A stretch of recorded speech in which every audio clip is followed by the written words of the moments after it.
జై శ్రీమన్నారాయణ. మీ శ్రీవారదాసుడు.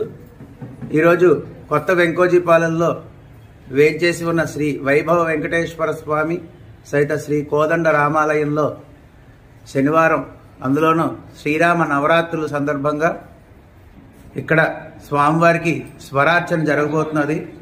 ముందుగా మా గ్రామం యొక్క ప్రెసిడెంట్ గారు శ్రీ పీలా రమణ గారు మాట్లాడవలసిందిగా కోరుతున్నాం. జై శ్రీమన్నారాయణ, జై శ్రీరామ. శ్రీ కోదండరామ నవరాత్రుల సందర్భంగా ఈరోజు ఈ ఆలయంలో అన్నమయ్య శ్రీమన్నారాయణ అన్నమయ్య సంస్థ వచ్చే ఈ అన్నమయ్య కీర్తనలు, కోలాటం ఏర్పాటు జరిగింది. ఈ కోలాటంకి ఈ భజన బృందం ఆశీర్విస్తూ అందరూ వచ్చి ఆనందిస్తారని మరీ కోరుతున్నాం. ఈ 9 రోజులు కూడా విష్ణు సహస్రనామం, లలిత సహస్రనామం, సంస్కృత కార్యక్రమాలు జరుగుతున్నాయి. అందరూ వచ్చి ఈ కార్యక్రమంలో పాల్గొనగా కోరుతున్నాం. జై శ్రీమన్నారాయణ. మీ గురించి ఒకసారి పరిచయం. ఓం నమో వెంకటేశాయ. నా పేరు నాగలక్ష్మి అండి. మాది శ్రీమన్నారాయణ అన్నమయ్య సంకీర్తన కోలాట సంస్థ శంకరమఠం ఎంఈపీలో మేము క్లాసెస్ నిర్వహించుకుంటామండి. మా మాతృ సంస్థ అన్నమాచార వాగ్య వర్ధాయిని, మా గురువు గారు తిమ్మపత్రం చక్రవర్తి గారు. మేము ఈ హిందూ హైందవ సంస్కృతిని డెవలప్ చేయడానికి హిందూ సాంప్రదాయ మత ప్రచారంలో భాగంగా దేవాలయాల్లో ఈ విధంగా సంకీర్తన కోలాటాలు చేసుకుంటూ హిందూ ధర్మాన్ని ప్రచారం చేయడంలో మేము పాత్ర వహిస్తున్నామండి. సేవాభావంతో ఈ ప్రోగ్రామ్స్ అనేది నిర్వహిస్తుంటాము. దేవాలయాల్లో మాత్రమే మేము చేస్తూ ఉంటామండి. ధన్యవాదాలు.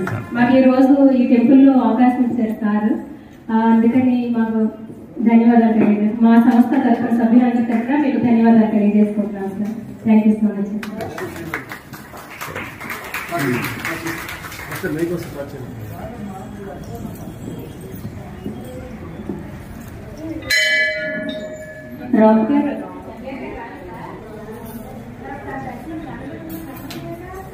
జయ శ్రీమన్నారాయణ. ఇది కోదండ రామాలయం, రాముల వారు ఉత్సవర్లు. ఈ పక్కన వైభవ వెంకటేశ్వర స్వామి వారి ఆలయం. చాలామంది ఈ ఆలయం పూర్తిగా వీడియో తీసి పెట్టమని అడుగుతున్నారు, అందుకని వీడియో తీస్తున్నాను. ఇదిగోండి ఆలయం ఎంట్రన్స్ అది.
జై శ్రీమన్నారాయణ. మీ శ్రీవారదాసుడు.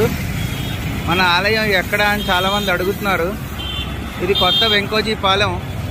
అదిగోండి కొత్త వెంకోజీపాలెం బస్ బే. విశాఖపట్నంలో న్యూ వెంకోజీపాలెం బస్ బే ఉంది. ఎవరు అడిగినా కూడా ఈజీగా చెప్తారు. ఈ బస్ బేకి ఆపోజిట్లో ఇదిగోండి హైవే పక్కనే సర్వీస్ రోడ్. ఇదంతా సర్వీస్ రోడ్డు. బస్ బే ఆపోజిట్లోనే ఇదిగోండి ఇది ఆలయం యొక్క వీధి. ఈ కొత్త వెంకోజీపాలెంలో ప్రతి ఒక్కరూ కూడా స్వామివారిని ప్రతిష్ఠించుకోవడం జరిగింది. ఇక్కడ ముందుగా 25 సంవత్సరాల నుంచి రామాలయం ఉంది.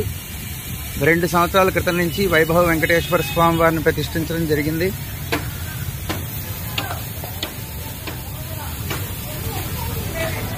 కొంచెం మరి లోపలికి ఉంటుంది ఆలయం.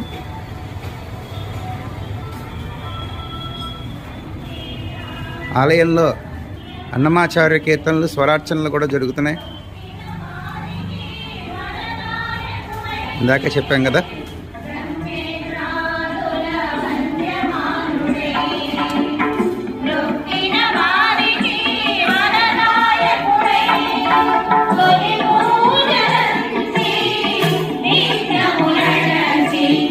ఆలయంలోకి వచ్చాక ఇలాగా రాముల వారు 25 సంవత్సరాల క్రితం ప్రతిష్ఠ చేయబడింది.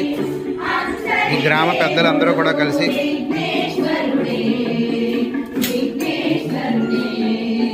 వైభవ వెంకటేశ్వర స్వామివారు ఈ ఆలయం మొత్తం అంతా కూడా. కాసేపు అన్నమాచార్య కీర్తనలు విందాం.